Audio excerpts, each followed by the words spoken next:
Hello everybody and welcome. This Friday we are finishing up our Feast of Hemlock Vale rerun, and as I promised to you, I would make a video showcasing our decks. We did a live deck build earlier on before we started, and we have the 6 scenarios in the books at the time of recording, and I'm going to talk about the decks here.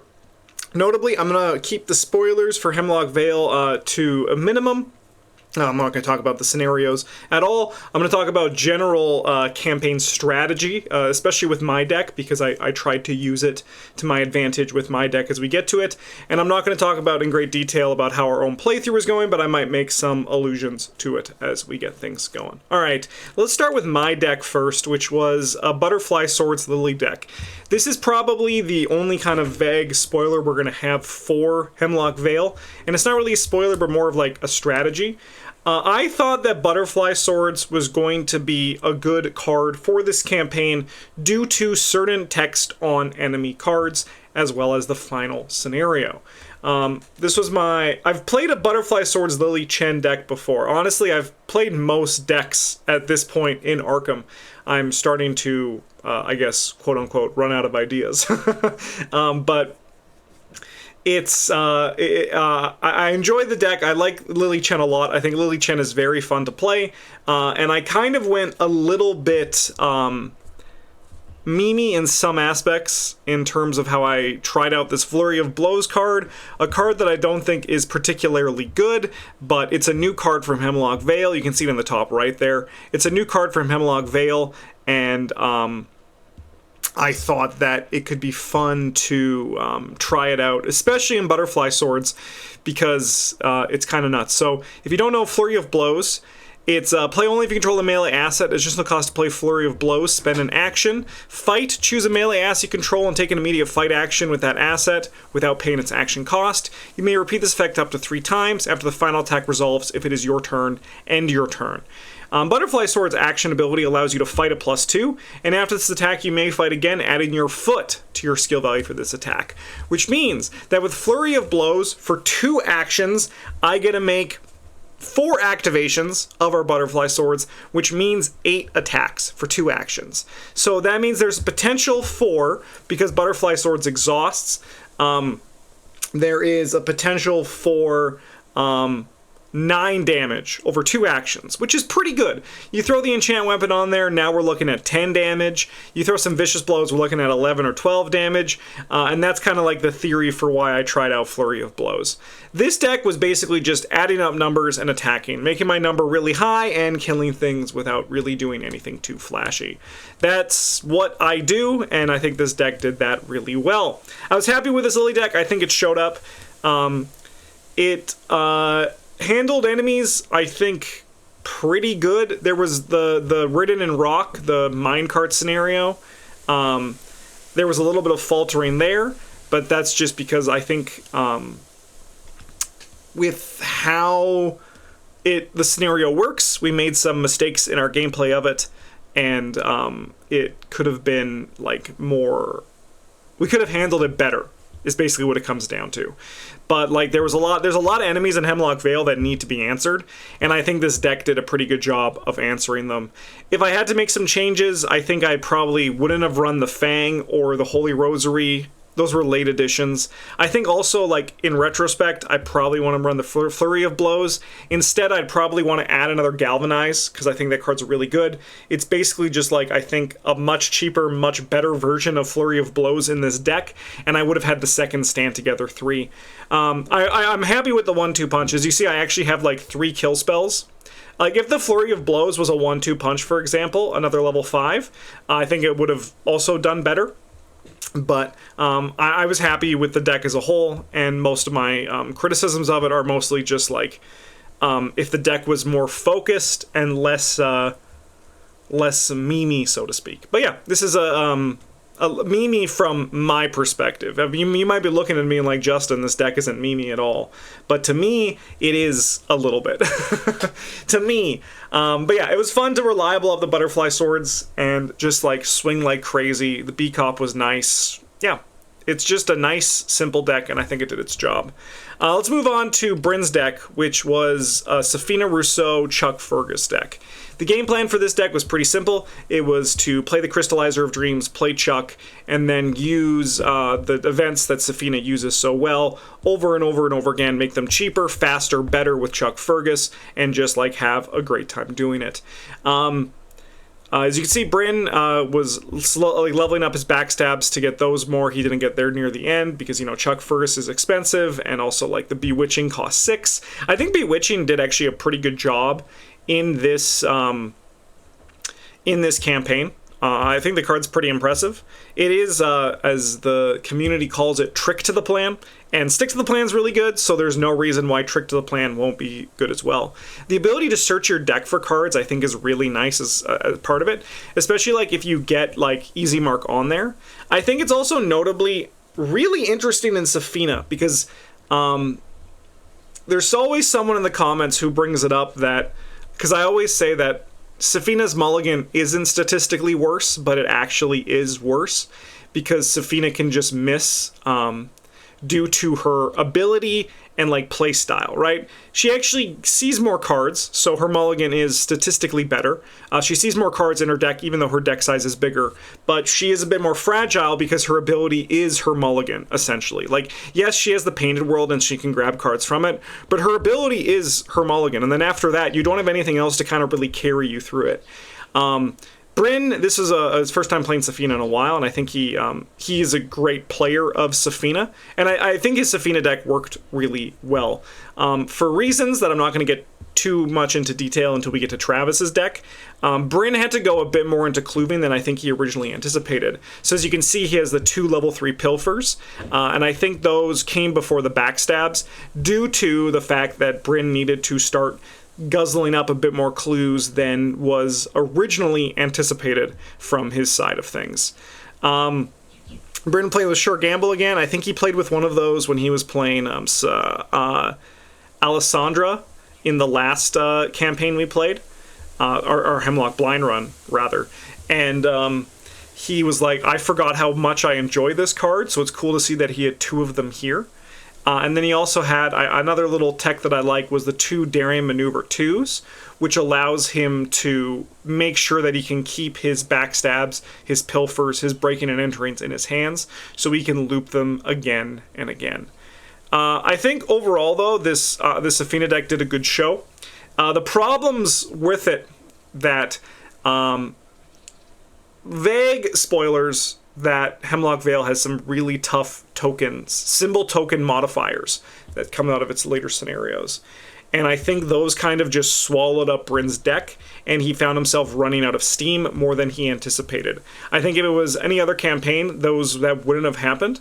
But I do think that like he ended up losing a lot more of his cards due to the token modifiers than he was expecting to. And I think that is ultimately why he brought in the Daring Maneuvers. We didn't see much of them, so I imagine those were like a late in the campaign additions to the deck. But the theory was there, and I think that's why those cards were brought in for his deck. Fox Mask, I think, continues to impress, especially on a more flexy rogue. I think that it's probably... I was originally going to say that like it was like Wolf Mask and Sparrow Mask. The Guardian and the Survivor Masks were like the top 2. But I think Fox Mask is starting to impress me more than Sparrow Mask is. Because like Sparrow Mask is kind of just win more, while Fox Mask is actually like really good at enabling a lot of success in the rogue class. So I think that's a really cool card to see in action. I think overall though, that's you kind of enjoy what you see here, and it was a good time. I think Bryn had a lot of fun with it, and I think again though he was just kind of like the token modifiers really slowed the deck down. The token modifiers in Hemlock, especially with how the token bag scales through a mechanic that I think is really good. Bryn, I think, had a little bit more struggles than anticipated with being able to keep his pilfers, breaking and enterings in his hand, etc., etc. All right, going on to Travis' deck here. This was a Science Kate deck that started as a Clover, was supposed to be our main Clover, but kind of just slowly warped into this weird sort of support deck. Travis, because we talk, Travis usually get to my place for recording a little bit before Bryn, so Travis and I usually catch up on how on life and how like our decks are doing if we're playing them, or we talk about, you know, like Spirit Island or video games, etc. But Travis mentioned that he did not think his deck was that good. A reason for this, he said, was that if his deck was kind of doing a little bit too much. He really went in on the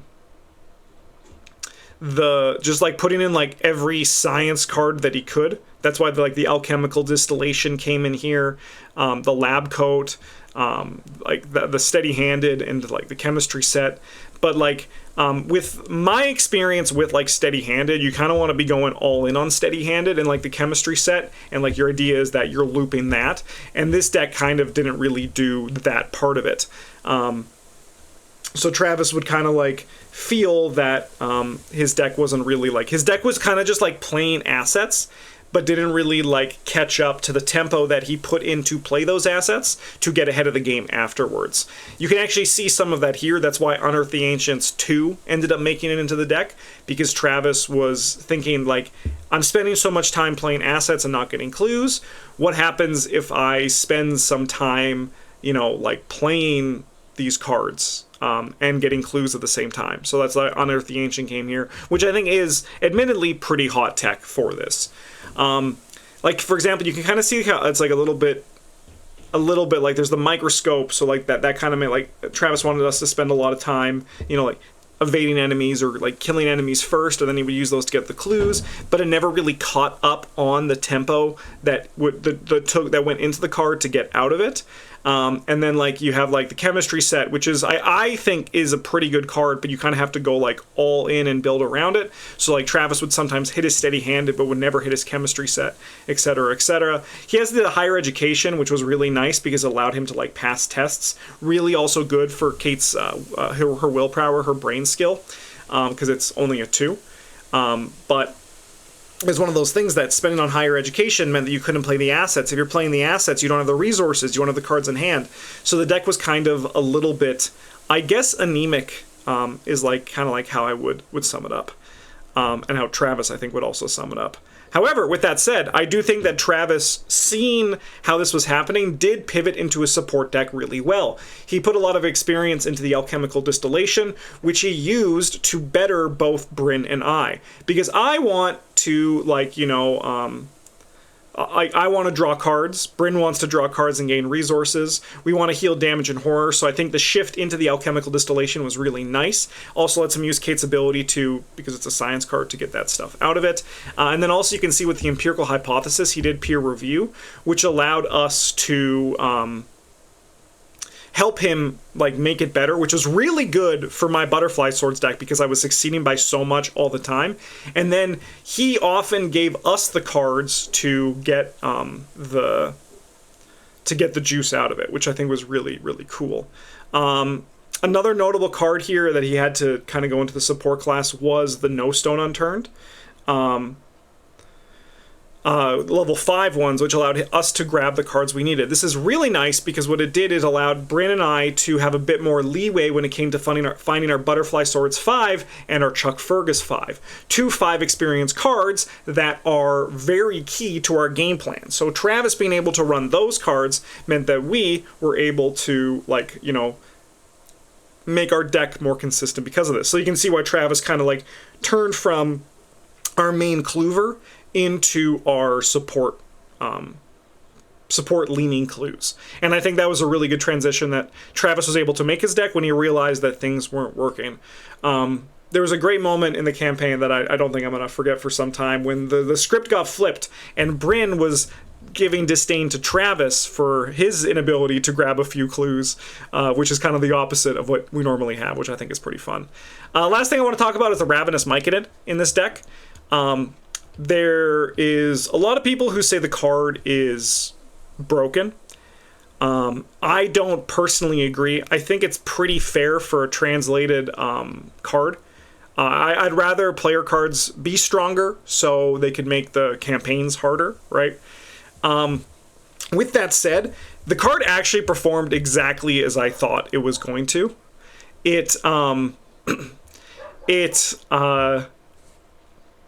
We didn't use it all the time. We did cancel a card every now and again, which was really nice. But the thing that the Ravenous Myconid actually did was it was more giving Travis extra cards for his higher education and to mitigate some of the effects from the Mythos deck in terms of like cards getting discarded and stuff like that. So it was like kind of really interesting with that aspect. Do I think that it could be tuned probably to like be like I wouldn't be upset if it, like the problem is that like the Sentient strain and the Carnivorous strain are so much stronger than the Nurturing strain that like those two should probably be like upped in experience. They could be like 5 or even 6, and I think it'd be pretty fair. Or like I still think that like the problem is that it becomes a lightning bolt to search. I think like that's where things like to get the uncanny growth into your hand. I think that's where things get a little bit spicy. But overall, I think the card performed exactly as I expected it to, and I wasn't really like blown away by it. I think the card is powerful, but for a researched 4 experience card, I think that is a pretty fair thing. Can you build around it and make it broken? Yes, but I think at that point your deck is building around it and making it broken, and I think that that is okay. I think if your deck is built around a thing and you're able to break that thing, like that's kind of the point in playing the game. One last shout out. I want to give a shout out to End of the Road. While I think the card is kind of sick in itself, I like playing it. I usually side it out. I think Travis is really good at finding where certain cards can sing. And there's just so much now in retrospect where End of the Road is just absolutely killer in this deck, right? Because like higher education wants you to be holding cards in your hand. So it's one of those things that those cards now just like, it's basically giving you, if it's in your hand, +1 hand size in terms of getting to your higher education, right? It's just like passively doing it. And then at the point where you want to get rid of it, you gain the resource, the card, it replaces itself, and you get the action, right? And then it's gone, and you still got so much value out of it passively through the game. So I think that End of the Road was really, I think, a really interesting choice in this deck. It's one of the, like an insight, it's the only off-color card that Travis is playing here, and I think he really made good work of it in this deck. So, those were our 3 decks, but you might be asking, what's next on the channel? Let me tell you. So, next Friday, we are going to be starting our draft run of the Circle Undone. So we've been drafting our sets for the last 3 campaigns. We've done Dunwich, Carcosa, and Forgotten Age. Now we're doing Circle Undone, which we're doing the draft will be next week and the gameplay on Friday. After that, we are doing something that we're very excited about. We've been having on the list for a very long time, which is the we've always wanted to do Dream Eaters, where the Barkham investigators were on the dreaming side and the actual investigators were on the waking side. So those are our next 2 campaigns on the channel, so you can look forward to all of that. But in the meantime, that's the wrong way. In the meantime, thank you so much for watching. I hope you enjoyed this. Again, if you want to see more of this in the future, please let me know. Otherwise, like, I like doing them. It's a good retrospect in myself also to give some perspective that you guys might not see from Travis and Bryn from what they've told me and what I've seen when we played. But yeah, let me know. Thanks for watching, everybody. Have a good one. And as always, GG's.